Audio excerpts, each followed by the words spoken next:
शादी करके बर्बाद हो गया हिमाचल का युवक। 7 लाख रुपए भी खर्च हुए और दुल्हन भी भाग गई। फिर पुलिस पीछे पड़ी तो पूरे गिरोह का पर्दाफाश हो गया। हिमाचल में शादी करना आजकल कुछ लोगों के लिए इतना मुश्किल हो चुका है कि जब कोई रिश्ता मिलता है तो परिवार बिना ज्यादा सवाल पूछे उस पर भरोसा कर लेते हैं। लेकिन इसी भरोसे का फायदा उठाकर कुछ लोग शादी को ही कारोबार बना चुके हैं। फर्जी नाम, फर्जी दस्तावेज, फर्जी रिश्तेदार और कभी कभी तो पूरी की पूरी दुल्हन भी फर्जी निकल जाती है। ताजा मामला हमीरपुर जिले के बड़सर इलाके से सामने आया है, जहां एक युवक को पहले शादी का सपना दिखाया गया, फिर उससे लाखों रुपए खर्च करवाए गए और जब सच्चाई सामने आई तो पता चला कि जिस लड़की को वो अपनी पत्नी समझ रहा था उसकी पहचान तक असली नहीं थी। मामला सुनने में फिल्मी लगता है, लेकिन पुलिस रिकॉर्ड में दर्ज है। और सबसे दिलचस्प बात यह है कि इस बार पुलिस ने सिर्फ दुल्हन को नहीं पकड़ा, बल्कि उस बिचौलिया महिला तक भी पहुंच गई जिसने पूरा खेल सेट किया था। तो आखिर क्या है पूरा मामला? कैसे हुई ये शादी? कहां से शुरू हुआ ठगी का खेल? और पुलिस ने आखिर दोनों महिलाओं तक कैसे पहुंच बनाई? सब कुछ आपको विस्तार से बताते हैं। ये पूरी कहानी शुरू होती है हमीरपुर के गलोड़ इलाके से। यहाँ रहने वाले मनीष कुमार की शादी करवाने की बात चल रही थी। परिवार को एक रिश्ता बताया गया। कहा गया कि लड़की अच्छी है, परिवार ठीक है और शादी अमृतसर में करवाई जाएगी। परिवार तैयार हो गया। फरवरी 2026 में शादी भी हो गई। फेरे हुए, रिश्तेदार शामिल हुए, तस्वीरें खींची और हर किसी को लगा कि सब कुछ सामान्य है।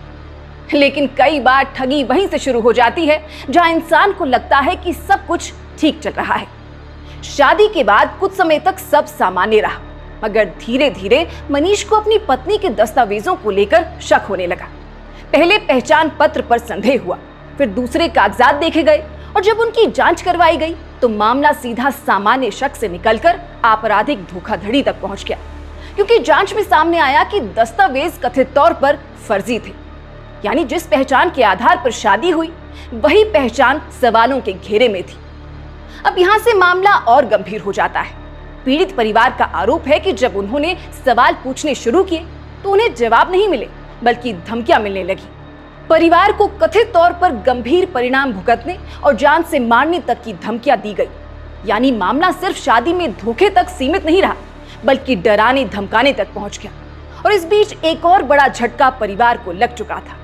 मनीष का कहना है कि शादी और उससे जुड़ी तमाम रस्मों में करीब 7 लाख रुपए खर्च हो चुके थे। अब सोचिए, एक आम परिवार के लिए 7 लाख रुपए कितनी बड़ी रकम होती है। शादी की खुशियों के लिए जो पैसा खर्च किया गया था वही बाद में ठगी का हिस्सा दिखाई देने लगा। लेकिन कहानी अभी खत्म नहीं हुई थी। असल मोड़ तो उसके बाद आया। कुछ दिन पहले महिला ने घर वालों को बताया कि उसे जम्मू जाना है। ये कोई असामान्य बात नहीं लगी।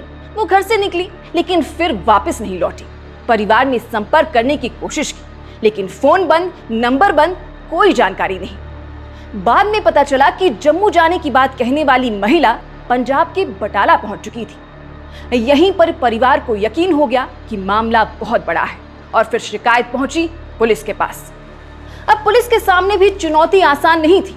जिस महिला की तलाश थी उसका मोबाइल फोन बंद था, लोकेशन ट्रेस नहीं हो रही थी, कोई सीधा सुराग नहीं था। लेकिन यहाँ पुलिस ने वही किया जो अक्सर फिल्मों में दिखाया जाता है। सीधे पीछा करने के बजाय जाल बिछाया गया। पुलिस ने रणनीति बनाई। ऐसा माहौल तैयार किया गया कि आरोपी महिला को खुद बड़सर आना पड़े और जैसे ही वो वहां पहुंची पुलिस टीम ने उसे दबोच लिया। गिरफ्तारी के बाद जांच आगे बढ़ी तो एक और महत्वपूर्ण नाम सामने आया। वो महिला जिसने कथित तौर पर यह रिश्ता करवाने में मुख्य भूमिका निभाई थी, यानी बिचौलिया।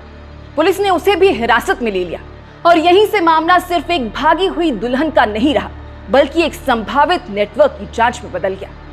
अब पुलिस ये पता लगाने की कोशिश कर रही है कि क्या ये सिर्फ 2 महिलाओं का खेल था या फिर इसके पीछे और लोग भी शामिल हैं, क्योंकि ऐसे मामलों में अक्सर सामने दिखने वाले लोग केवल चेहरा होते हैं। असली योजना कहीं और बनती है, रिश्ते कोई और ढूंढता है, दस्तावेज कोई और तैयार करता है, परिवार से संपर्क कोई और करता है और पैसा कई हाथों से होकर गुजरता है। यही वजह है कि पुलिस अब पूरे नेटवर्क की जांच कर रही है। वैसे अगर आप पिछले कुछ वर्षों के मामलों को देखें तो एक पैटर्न बार बार दिखाई देता है। कहीं शादी के कुछ दिन बाद दुल्हन गहने लेकर गायब हो जाती है, कहीं नकदी लेकर फरार हो जाती है, कहीं शादी ही फर्जी दस्तावेजों के आधार पर करवाई जाती है और लगभग हर मामले में एक चीज कॉमन मिलती है, जल्दबाजी में हुआ भरोसा। क्योंकि शादी की खुशी में अक्सर लोग वो जांच नहीं करते जो किसी और बड़े लेन देन में जरूर करते। दस्तावेजों की सही जांच नहीं होती, पते की पुष्टि नहीं होती, स्थानीय स्तर पर जानकारी नहीं जुटाई जाती और कई बार सिर्फ बिचौलियों के भरोसे पूरा फैसला ले लिया जाता है। इसी कमजोरी का फायदा ऐसे गिरोह उठाते हैं। फिलहाल हमीरपुर पुलिस ने दोनों महिलाओं को गिरफ्तार कर लिया है। उन्हें अदालत में पेश किया जाएगा, पूछताछ होगी और जांच आगे बढ़ेगी। लेकिन इस पूरे मामले ने एक बार फिर ये सवाल खड़ा कर दिया है कि आखिर शादी के नाम पर चल रही ऐसी ठगी को रोकने के लिए समाज कितना तैयार है। क्योंकि यहाँ नुकसान सिर्फ पैसों का नहीं होता। 7 लाख रुपए वापस आ भी जाए तो भी टूटा हुआ भरोसा वापस नहीं आता। एक परिवार की उम्मीदें टूटती हैं, एक युवक का विश्वास टूटता है और शादी जैसे रिश्ते पर लोगों का भरोसा कमजोर पड़ता है। हमारी ये रिपोर्ट आपको कैसी लगी, कमेंट बॉक्स में जरूर बताइएगा। अगर जानकारी महत्वपूर्ण लगी हो तो वीडियो को शेयर कीजिए ताकि दूसरे लोग भी सावधान रह सकें। अभी फिलहाल के लिए बस इतना ही। नमस्कार।